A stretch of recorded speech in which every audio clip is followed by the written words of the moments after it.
the insecurities that are generated in our national politics and in our economy, you know, get pushed onto other people who are usually more vulnerable.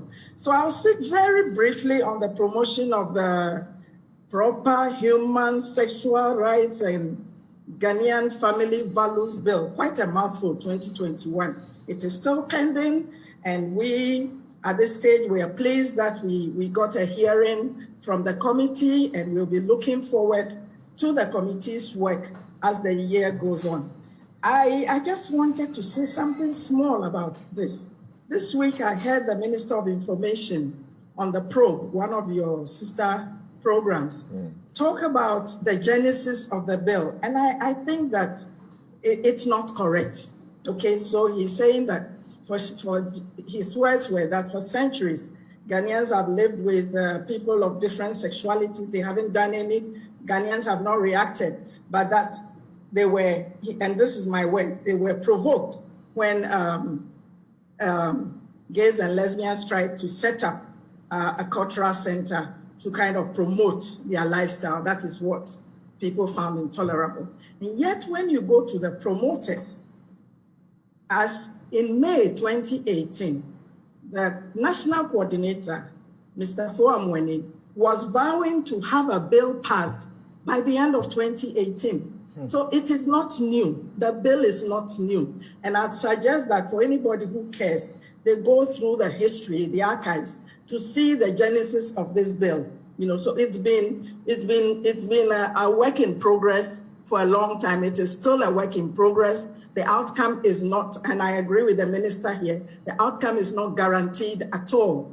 But for many of us, as you have been insisting, the Constitution is our grown norm, right? It is the fount of everything. So in everything that we do, we must go to our Constitution. We must also go to the different conventions and treaties that we are part of and see whether our intended acts sync with those commitments that we have put on ourselves. Now, the main things I wanted to speak about were issues around gender equality. And last year, I guess there was a high when we had a trio of female principal officers appointed or come into office at the University of Ghana. That's right. This was a first, not only for Ghana, but in the world. I don't believe that you will find any institution in the world where concurrently the Vice Chancellor, the Registrar, the Chancellor, the Chair of Council, the Chief Academic Officer, the Legal Counsel are all female, okay? So this is one positive thing that happened last year. What does it say to me? What it says to me is that we have a lot of qualified persons and a lot of qualified women in Ghana. And I expect you and everybody else to reflect this talent in your programs, in the appointments, etc., that occur in this country. It is really important. Ghanaian women have served Ghana. They serve in our communities, our mothers, all the, as somebody says, because we don't give them names, right? The home economists and the human resource managers in our homes, who are able to make magic with often very meager resources, okay?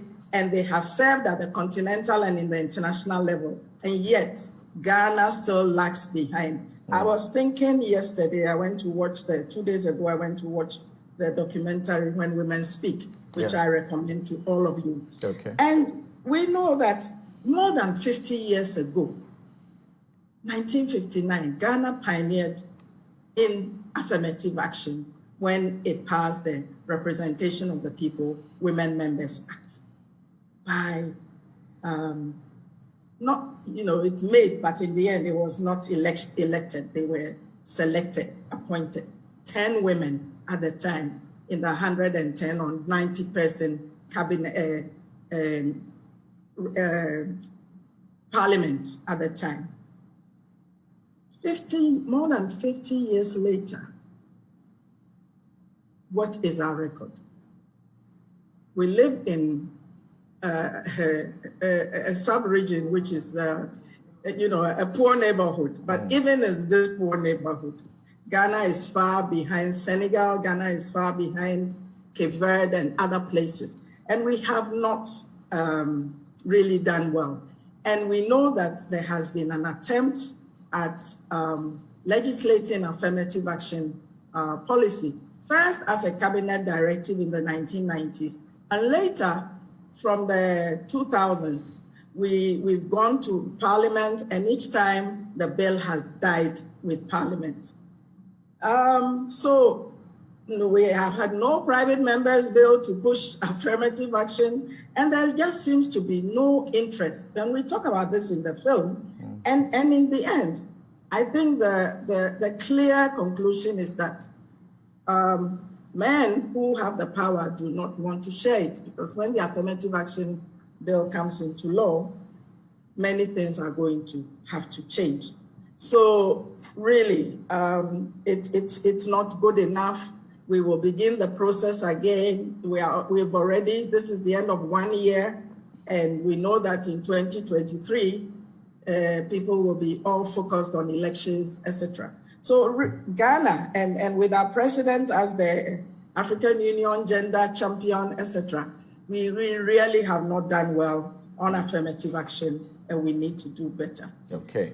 Now, the other thing I wanted to speak about in terms of gender equality was the spate of wife and girlfriend killings, femicides, that rocked Ghana in 2021.